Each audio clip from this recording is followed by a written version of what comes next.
নমস্কার সবাই, কিরম আছেন? আশা করি সবাই ভালো আছেন। এই ভিডিওটা কিন্তু সপ্তমীর দিন পুজো দেখতেই বেরোইছে, আম ছেলে পেলে লেগে গেছে খিদে। আমি শুনলাম যে তোমরা কি খাবা, ও বা ওরা কয় কি চিকেন চাপ আর হলো নান রুটি খাবে। আমি কছি নাও। আমি মনে মনে ভাবছিলাম মনে হয় বিরিয়ানি খাওয়ার কথা খুবে নেও। মা ইরাদাই তা কয় না, কয় যে নান রুটি আর হলো এই চিকেন চাপ খাবে। আমি তাই তোর বাবা সেই আবদারাই পূরণ করলো।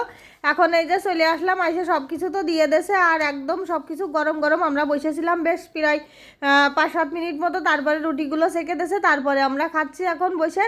আর দেখেছেন সব একদম প্লেটে সাজানো সাজানো রয়েছে। আর মনুরা তো ভীষণ খুশি যে নান রুটি খায়। নান রুটিটা এত তুলতুলে নরম ছিল, দেখেন ছিটপিছি একদম, মানে সেই টাচ দেওয়ার সাথে সাথে মনে হচ্ছে সিরিয়াস চলে আসতেছে। দেখি জম্মের গরম ধরতেও পারতিলাম না, কি একখান জ্বালাই পড়েছে। এদিক গরমও দিল, পুজোর কয়দিন কিন্তু সে জম্মের গরম দিল। এদিকে বড় একটা না করে নান রুটিটা খাচ্ছে। আবার অনেকেই কমেন কি ওরে কত বড় একটা না করেছে একটুখানি রুটি খাওয়ার জন্য। ওরে বাপু আপনারা তো বুঝবেন না, ঠোঁটে রয়েছে আমার লিপস্টিক, যদি লিপস্টিকও খাইয়ে ফেলাই দিই সেই বইতে বড় একটা না করিয়ে তাই নান রুটিটা খাচ্ছিলাম। কি আর করবো, আরও জায়গায় ঘুরতেই বাকি রয়েছে লিপস্টিক, তার আমি ব্যাগে করে নিয়ে ঘুরি নে যে লিপস্টিক একটু গাড়ির মধ্যে বসিয়ে দিয়ে নেবো। সেই জন্যই আর কি ওই বড় করে রুটিটা ছিঁড়ে ছিঁড়ে খাচ্ছি যাতে লিপস্টিকটা না খেয়ে ফেলাই দিই। ওই আর কি, আপনারা কেউ কিছু কিন্তু কইন না, বুঝেছেন। এ হলো সবাই কম বেশি জানে যে লিপস্টিক উঠি যাওয়ার কারণে মাইরা হলো একটুখানি বড় করে করে যদি কোনো জায়গায় খাতি যায় তো এরকম করে একটু সাবধানে খাতি হয়, বুঝেছেন। আর এদের কিন্তু সবাই কিন্তু খুব মজা করে খাচ্ছে, আর আমি একটুখানি সাবধানে সাবধানে খাচ্ছি যাতে লিপস্টিকটা না মুছি যায়, বুঝেছেন।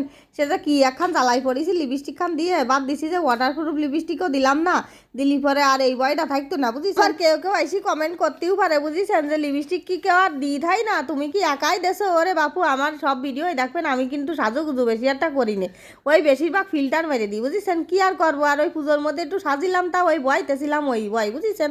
কি আর করবো, যে সাজাগুজা বেশি একটা অভ্যেস না তো ওই জন্য একটু বয়টা আমার বেশি। তা কেউ কিছু আবার কইন না, বুঝেছেন। আমি কিন্তু বারবার করে করছি, তাই যে নান রুটিটা খাতি কিন্তু সেই তুলতুলে নরম ছিল, আর চাপটাও খাতি সেই স্বাদ ছিল। আমি আবার মনুর বাবারে করছিলাম কি কিন্তু জম্মের গরম খাতে কিন্তু বেশ ভালো লাগতেছে, আরও গল্প গুজব করছিলাম সেই আর কি, বুঝেছেন। তা হলো আমরা এরপরে খাওয়া দাওয়া করে কিন্তু আরও জায়গায় যাবো, তা খাইয়ে এলো জম্মের কষ্ট হচ্ছিল। তা মনুর বাবারে করছিলাম কি যে একটু করেই ভালো হইতো। তা কাছে পাশের দোকানে আছে, এই জায়গাতে নেওয়া লাগবে না, চলো পাশের দোকানে বসে, ওই জায়গা ফ্যান আছে আর ঠান্ডা আছে আর কি ওই দোকানটায়, ওই দোকানে বসে আমরা খাবানি। তার মধ্যে এই যে চলে আসলাম খাওয়া দাওয়া শেষ করে, সেই পাশের দোকানে আইসে এই জায়গা দাঁড়ায় বসে একটুখানি কোক খালাম। আর এই যে ছোটো মনু খাচ্ছে, খুলতেই পারতিছে না। তা আমি করছিলাম কি আমার কাছে দাও আমি খুলে দিই, তাও মাতুব্বার একা একা খুলবে, তা কি আর করা। আমি একটু খুলে নিয়ে খাওয়া শুরু করলাম, কারণ মনুর বাবাও খাবে, দেখি মনুর কাকাও আইসে, মনুর কাকাও খাবে। হ্যাঁ, সেই জন্যই হলো 1 লিটারের একটা দিছে, আর ওকে 2বার যাতে ঝামেলা না করে সেই জন্যই ছোটো ছোটো দুটো দিয়ে দিছি। তাই হলো একটা জিনিস ভালো লাগিছে যে ওরা একটু মজা পাইছে ঘুরে গাড়িয়ে, তারপরে খাওয়া দাওয়া করে মানে ওরা যেটা খাতি চাইছে সেইটাই খাওয়াইছি। আর এই আমার এই ভিডিওটা যদি আপনাদের কাছে ভালো লাগে তাহলে কিন্তু অবশ্যই লাইক কমেন্ট শেয়ার করবেন, সাবস্ক্রাইব করবেন। সবাই ভালো থাকবেন, টাটা।